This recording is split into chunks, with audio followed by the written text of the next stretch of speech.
Children, do you know what happens if it rains heavily? We get more water. Yes, but getting more water is also a problem. Let us see how. Rains may lead to rise in the level of water in rivers, lakes and ponds. The water may then spread over large areas causing floods. All the places like villages and cities may get submerged by water. The crop fields also gets damaged due to heavy rains.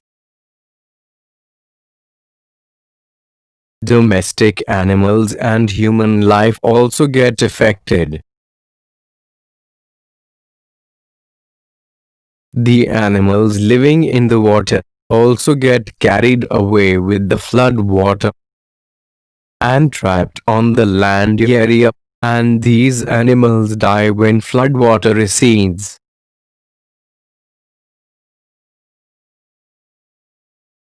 In many regions, top layer of the soil is fertile.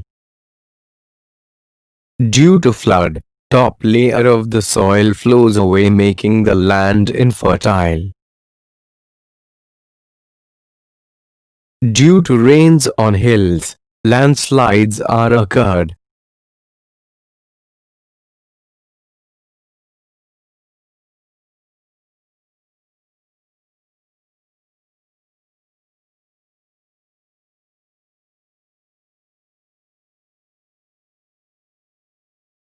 Flood causes waterborne diseases. Children, you know what happens if the rainfall is excess.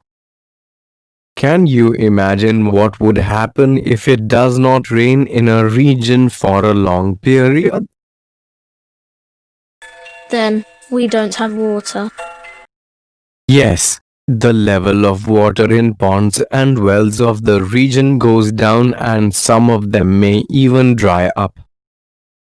The soil continues to lose water by evaporation and transpiration, and it becomes dry. The groundwater may also become scarce. This may lead to drought.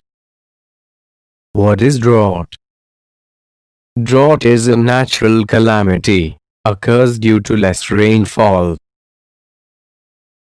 What happens in drought condition? Drought affects all forms of life, human beings, plants and animals. Plants do not grow well due to lack of water. Crops also fails to grow, and therefore there is no food grains for human beings. Animals do not have grass and they start dying due to starvation and lack of food.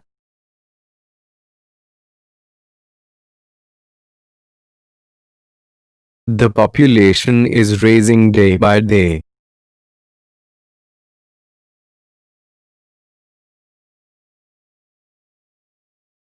The number of people using water is increasing with rising population.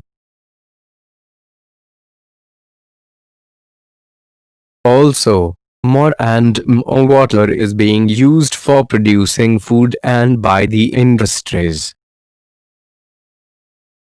The demand for water is increasing day by day. Children, you know very well, ocean water cannot be used directly. So the useful water available on the earth is very limited.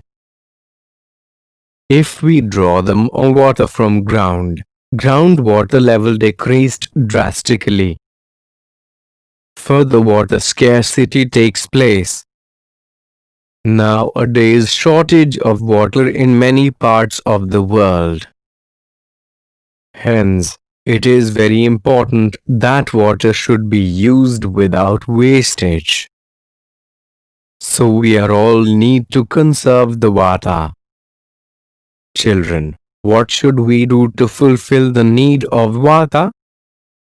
We have to store the water and use properly. How do you store the water? We store the water in tanks. Storing water in tanks may be useful for limited people, but not to fulfill for all our needs. Let us see how. You know very well actual source of water is rainfall. If you catch the rainwater where it falls and store it for later use, so that it can fulfill all our water needs.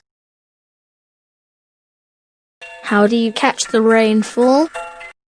Good question. What happens to the rainwater that falls in places that are mostly covered with concrete roads and buildings? See here, it flows into the drains. From there water goes to rivers or lakes, which could be far away.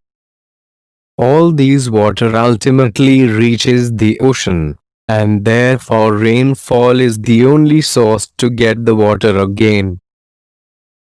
To get the rainfall water to be evaporated and later sometime it should be condensed to become rainfall. A lot of effort will then be required to get this water back into our homes.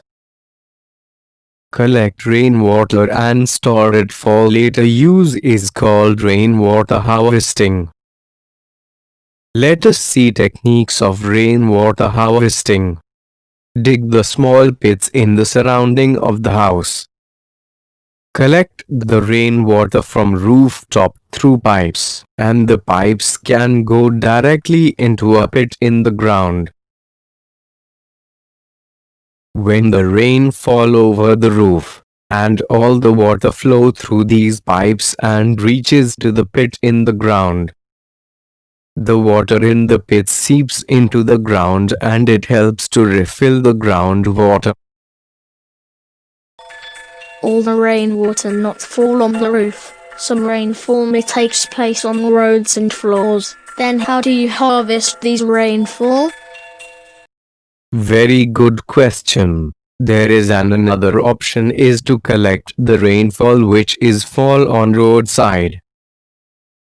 When rain fall on roadside, and all these rainfall collected by roadside drains,